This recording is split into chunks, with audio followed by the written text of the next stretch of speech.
Brian here, and I'm glad to have you join me on this. What are we talking about? Wednesday morning already. Absolutely amazing. And of course, well, we have a nice conversation. So grab your cup of coffee and join me here for the next 15 to 20 minutes. So we'll talk real estate today. And a number of you really do want to talk more about real estate. Some of you have homes that you're thinking about downsizing. Some of you are looking to go ahead and purchase a second home. And of course, there's a third group of you that are considering buying your first home. See, the demographics to catch my channel tend to be a pretty wide range of people, not just here in the United States. I have viewers in Canada, viewers in the Great Britain, and of course throughout the Anglosphere. So once again, thank you for joining me, and I'm glad that you're here talking real estate today. Grab yourself a coffee and let us begin. So I just did a quick view of the recent news stories, and here's what we're coming up with: that houses right now inside of the United States are saying on the market an extra, and they do say about an extra, well, they're 53 days in length, right? Which for some people say that's a long time for a house to be sitting on the market. And depending on the market that you're in, there's of course some markets that are really super depressed, and you're some areas where there's not a lot of business, there's not a lot of work opportunities. Obviously, that figures into the average. And of course, if you think about it, if you are using a at market average of 53 days, it means you're probably really taking a look at some areas that aren't very good, aren't very happening, and averaging those into markets that, well, stuff's on the market for maybe a day, a week, sometimes an hour. And so I know the home that I'm living in right now has really benefited tremendously by people paying top dollar for homes. And the home that I bought was, about 13 years ago or so. And well, I refinanced it, and we're in a position right now where we really could make a move if we wanted to, but I've got a really good interest rate, and I really like my house. I like my neighborhood. I love my community, and so I stay here. Welcome to the Economic Report, folks. Remember, it's Brian here. Glad we're here talking real estate. Go ahead and drop your comments here in the chat. I'm here, and well, Dreamy Doodle, welcome to the Economic Report. Go ahead and enjoy and invite your friends. And we're talking real estate today. And if you have real estate questions, let's go ahead and fire them away. And make sure, once again, you are liked and subscribed to this channel so we can continue to deliver to your inbox on a daily basis. So we're establishing a couple of things here about real estate market. You're seeing the prices are hitting all-time highs once again, and those are usually driven by the hot market. And there are hot markets throughout the United States. Austin, for one, has been a real super hot market. And of course, depending on the economic opportunities where you're at, you are really going to drive real estate price values. For instance, if you're in the Silicon Valley area, in the San Francisco area, the Bay Area, let's face it, I knew a fellow who had a property that was 1 mile away from Yahoo, 2 miles away from Google, and really, really close to Apple. And so his house, when he bought it, two of those places didn't exist. And of course, what does he had happen in the meantime? A complete explosion in real estate, where he moved out of the Bay Area in California, moved back to Ohio, and was able to pay cash for his property, put a nice chunk of change in the bank, and of course, continue living a well, a reduced type of lifestyle. So it's just something to take into consideration. Maybe you're one of those people. Hey, TB, glad to have you here. A good morning to you. Hope you're grabbing your coffee and joining us here at the Economic Report. We are talking real estate, so go ahead and dump your questions if you have any inside of the chat. We're glad to have you here.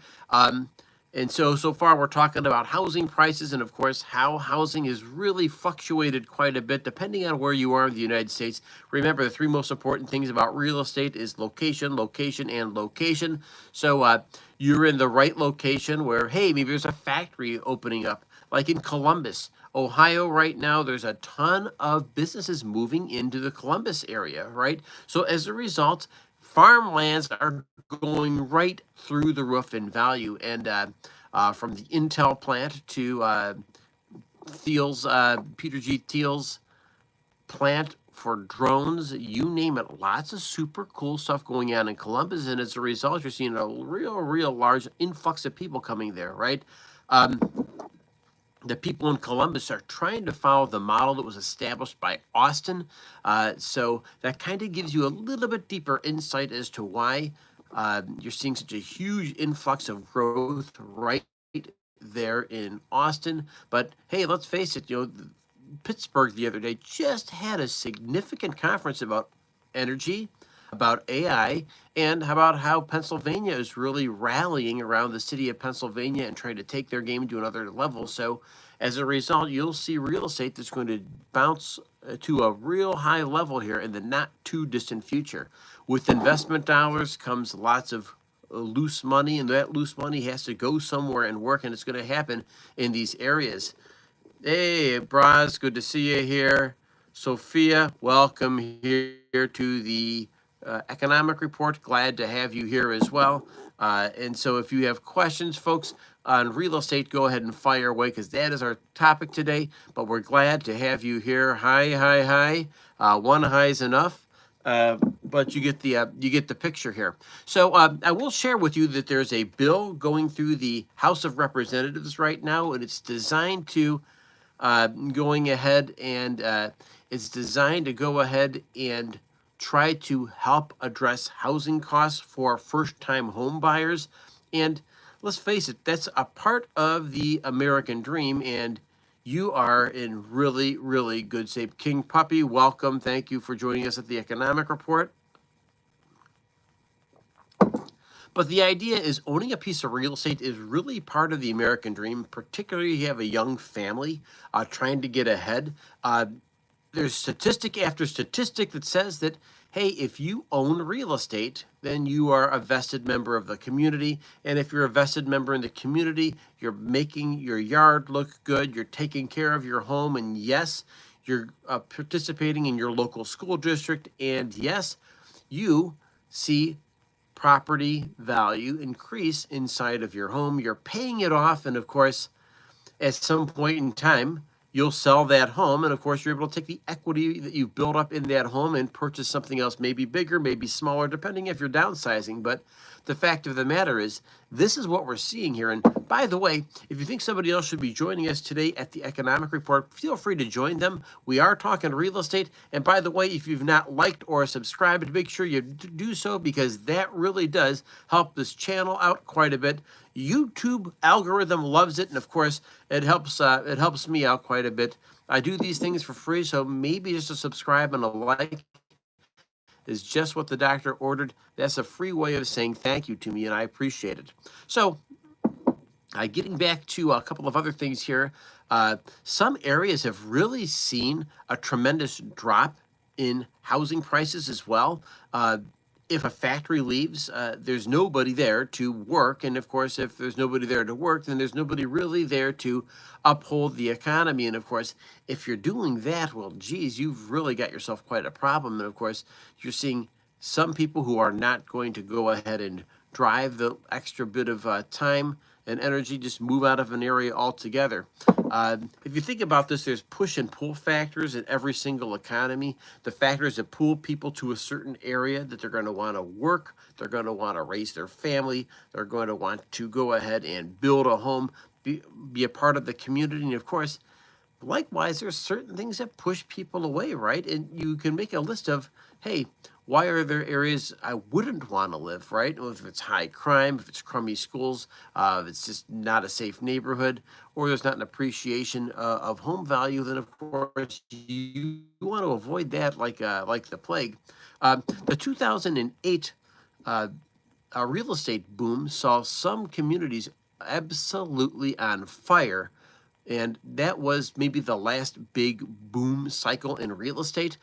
We'd seen people that, their credit worthiness was not in question. Heck, it was easier to get a house loan than it was a car loan back in 2008. And as a result, there was a tremendous market crash that took place because you had a lot of people who really weren't worthy of credit, who were temporarily buying a home, making a payment, maybe making 2 or 3 payments, but then losing the home.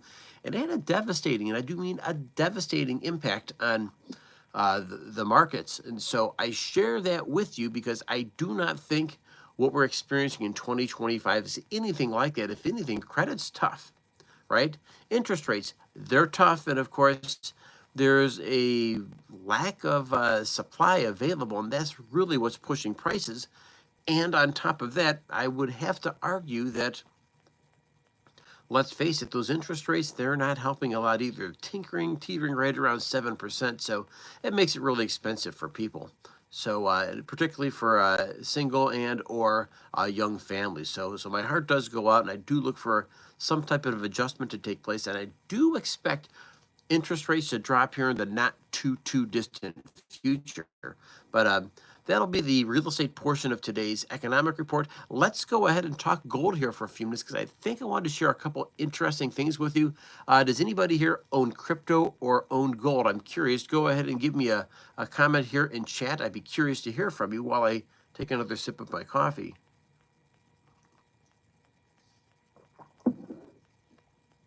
I know that I have a little bit of a lag here, so I apologize for that. But I do appreciate you joining me here in the economic report. People are into crypto right now, and of course, crypto is a kind of a question mark. It's newer, and I think there's, of course, the opportunity where people are cashing in big time with crypto. And I'll share with you that, there's the Bitcoin, there's the Ethereum, there's the Solana coins that are out there that have had some decent appreciation. But at the end of the day, I don't know if I can hold a crypto coin in my hand and what that crypto coin will be worth, right? So that's something that's kind of a question mark. And there's a lot of people out there that have, just big time difficulty making the leap into crypto. Others, on the other hand, are taking a look and saying, hey, this is the future of financial transactions. Buy crypto because you own a piece of the blockchain. And when you own a piece of the blockchain, you own a part of the ability to transact on this blockchain. So pretty cool stuff, too, if you can really take a look at the AI component to this. I think you'll find it absolutely amazing. But I did hope to talk gold here for a few minutes. Gold back in 1933 was the last year it was in circulation inside of the United States. Gold was seized, and of course, a 20-ounce piece of gold was worth, you guessed it, $20. And that was back then. And I share that with you because in 1933, if you had $8,000 in gold, you could buy a house, right? And so what's happened, if you have that gold, and that gold would be a pretty considerable amount of gold right now in 2025, and you had $8,000, well, that $8,000, it's going to buy you nothing but a clapped out car in 2025. But all that gold, like $8,000 in gold pieces, we're talking about seriously like 400 ounces of gold. Well, folks, that'll buy you quite a bit, right? We're talking about a ton. And with that, you can see that the paper currency is constantly losing value. But precious metals tends to retain some type of a value. And if you see that example that I gave you about 1933, the US dollar, and you could probably take that same story and apply it to the British pound, the Australian pound, the Canadian dollar, you get the picture. So it's a very, very important thing to take into consideration. It's part of the reason that makes precious metals, the golds, the silvers, and some of the other metals like palladium, platinum, etc., makes them attractive, makes them tradable, and makes them a continual storage of value. And of course, those prices fluctuate. I did know a fellow who had, like 300 ounces of silver. He dumped those 300 ounces of silver at $27 an ounce, right? Which sounded pretty good, and that was not too long ago. And about 15 years ago, you were able to turn around and do all kinds of things with those silver coins. The fact is that the person has those coins. The person paid $27 cash for those coins back in, I want to say, 2010. So that coinage holds a certain value, of course, but that paper currency has really lost its purchasing power. So with that, it's just something interesting to take into consideration. And I will remind you, folks, here's a classic example of a silver dollar. This is from 1975, 1976. It's got Eisenhower on the front, and it's a commemoration of the moon landing on the back. Sharing this coin with you because coins are cool and they're fun to share. If I went ahead and checked out what is the actual cash value of that coin, let's throw it out there and have a little bit of fun here on the Economic Report, where every day is a ton of fun, right? And we can go ahead and say 1976 silver dollar value. We'll go ahead and check this thing out.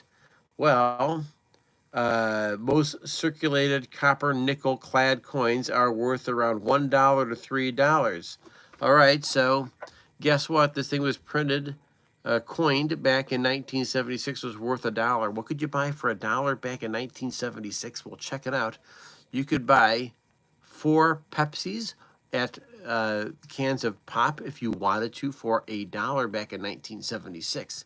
And of course, this coin here doesn't have any kind of other value to it beyond the fact that these things have small, and I do mean small, collector value.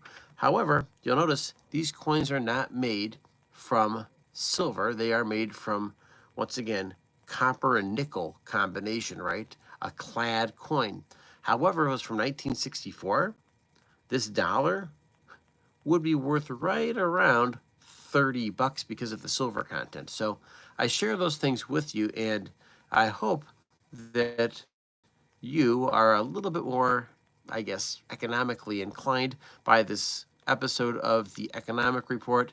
It's my sincere hope that we can go ahead and continue to develop a good channel here with robust participation, and most of all, folks, the fact that you've liked and you subscribed, because I will be dropping an episode later today about, you guessed it, real estate, and of course, what it means for you and your wallet. And of course, this is really geared towards the 45 to 65-year-old viewer. However, if you're a young homeowner, a young home buyer, or you're yet to buy yet, well, we'll go ahead and we'll be talking about that as well. My name is Brian from the Economic Report. And folks, I want to remind you at the end of every episode, the biggest battle you fight is the one between your ears, over your clarity, over your actions, and of your attitude. Until then, I'll catch you next episode. Thanks for joining me. And once again, make sure you have your coffee in the morning to get you going through the day. Have a great day.